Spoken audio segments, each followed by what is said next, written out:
So, hi, Guillermo from Finance ABC. This is Steve from Disruptive Wealth Creation. I hear you have a Tesla car. I need to find out some more information.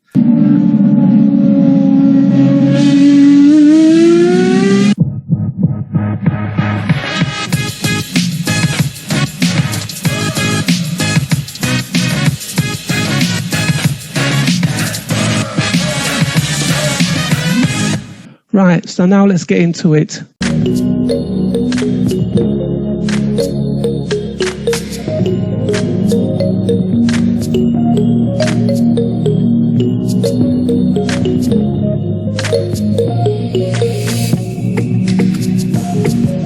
So I'm going to ask you some questions. Absolutely. The first question is, how long have you had the car?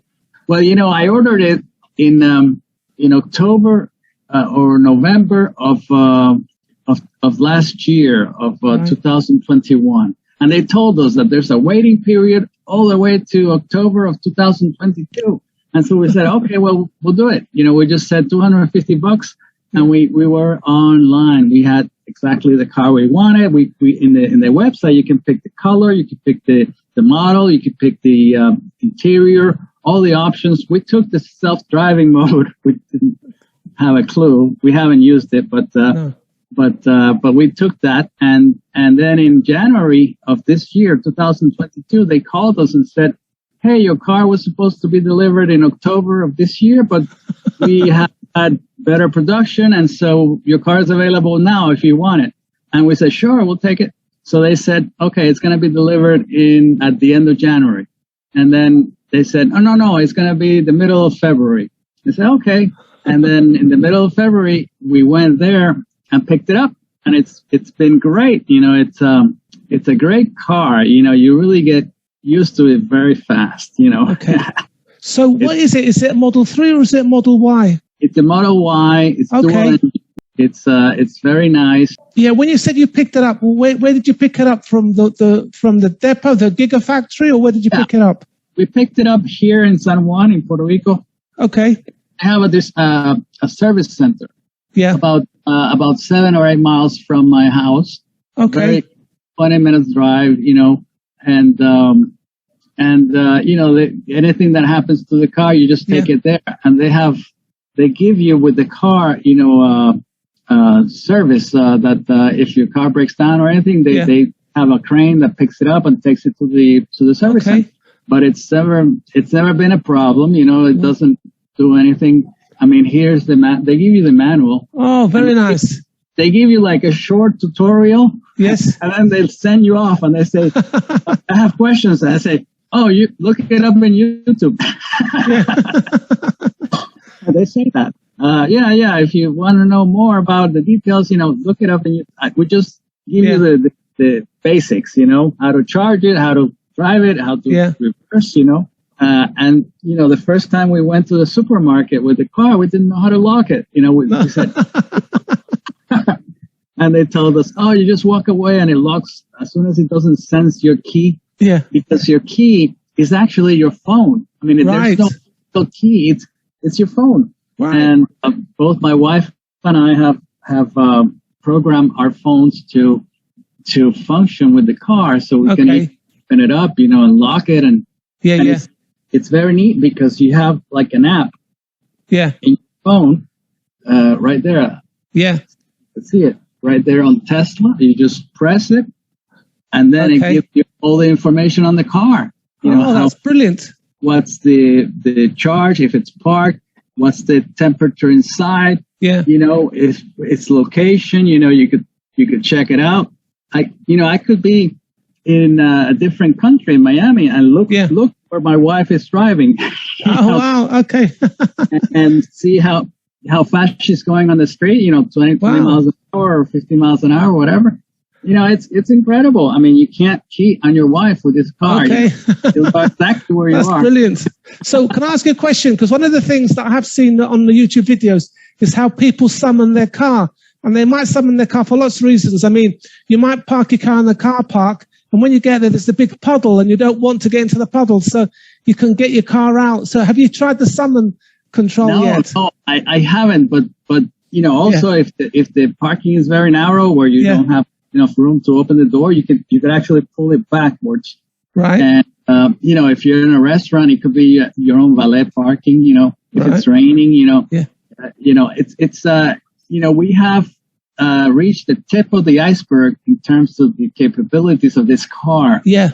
There's so much more. I mean, it's crazy. And I think, Tesla has tremendous technology. I mean, it's not the same any electric car because, I know Ford and General Motors, they're all making cars, electric cars, but the technology inside of Tesla is just head and shoulders above everything else I've seen. Wow. It really is incredible. So let me ask you this question then. So on a scale of 1 to 10, bearing in mind all the different gadgets, all the different things that are in that car, on a scale of 1 to 10, how much do you think you've discovered yet? How much have you used or how much do you know about this car? I would tell you, honestly, probably 15, 20%. Wow. There's 80% that we haven't discovered. You don't need it for the day-to-day. I mean, my wife basically uses the car. I kept the other gas-powered car. We have an Audi. I used to have a Lexus. Guys, let me show you my cool car. First of all, it's got a V8 engine. It's got a 4.3-liter V8 engine that provides a lot of power. This car has a small frame. It's all aluminum. It's lightweight. And it goes up the ramps in the parking garages like with no effort whatsoever. And the acceleration is magnificent. But I sold the Lexus for like $7,000. It was from 2002. I mean, it was a 20-year-old car. Yeah. Very nice car, convertible sports car. But, it was 20 years old. And so I got $7,000 for it. Yeah, and with those 7,000, I'm starting to make the monthly payments on the Tesla. Oh, okay. Until my YouTube channel, throws off cash. Great stuff. So, I mean, obviously, your friends and family and neighbors have seen the car. Well, what have they said? Have they made any comments? What do they think? Everybody raves about it. Yeah. Oh, that's a cool car. It's cool. And, when you drive it, if you're in the highway and you're driving, you have the power behind the car to go from 40 miles an hour to 70 miles an hour in half a second.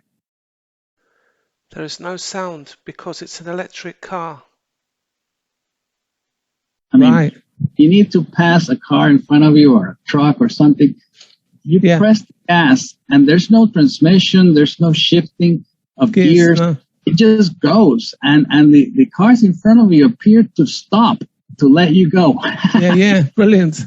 It's a great feeling to know that you have that power behind you to get out of an unsafe situation or just, if you're behind a car that is throwing rocks at you, dust or whatever, and you just want to pass it, that you have the power to just go. That's incredible. So, have you had any problems with charging? And this is one of the big questions they talk about all the time when they sort of look at Tesla, finding the charging stations and the range and things like that. How have you found that? We are blessed that we have an outlet, an electric outlet right in our garage. So we charge it right there. We don't need to go and look for an outlet. I mean, anybody that has a house, or an apartment with a garage with an electric car, you could charge it at home, and we charge it like once a week. I mean, it's not like it's a charge every day. No, we don't drive as much. We just go to the supermarket. Sure. I work at the airport. It's 4 miles from here. Mm-hmm. It's 5-minute drive. Highway, and so we don't have to charge it that much, we charge it whenever it goes to like 50% capacity, and charge it all the way to 80. You don't go to 100, just to 80%. So so it's That sounds good. So you'll have to one day you'll have to go and see your friend Brother Ro and see if you can make it there and back. Yeah, absolutely. He lives in New York, so he's going to get a Neo. He's because he's got a lot of Neo shares, hasn't he? He's a big investor in Neo, and I'm struggling there with him because I know Neo is down along with a lot of technology stocks. But no, he loves Neo. Yeah, that's fine. What's the situation financially? Have you noticed a difference in terms of savings? Because you're not using gas for your Tesla. Have you noticed any savings? Are you feeling better off? Well, you know what? We don't drive it that much, so the gas bill has gone up. Yes, but since we don't drive as much, I mean, like when I used to have 2 gas cars, I would fill the tanks once a month. Right. And that would be enough. So it's really not that big of an impact to us. No. The savings on the gas, it's not noticeable. Right. The Tesla because we don't drive as much, but obviously the monthly installments are higher than what we had before. Okay. So that's what's really, hurting us, if you want to call it that. Okay. I've got 2 more questions for you. I kind of think I've got the answer to both of them, but I've got to ask you anyway. The first one is, would you go back to driving a gas car? Well, I actually drive the Oli all the time. My wife drives Tesla. Right. I like to keep her happy. So sure. Okay. But I drive it when we go out together, to the movies or something. Sure. I drive it, and it's a great feeling to drive that car. Whenever, in a couple of years, when my Audi is set for replacement, I will buy another Tesla for myself. Excellent. Right. Okay. And then one last question. And again, I think I know the answer to this question is, would you swap your Tesla car for any other electric vehicle, like a Ford Mach E or something? No way.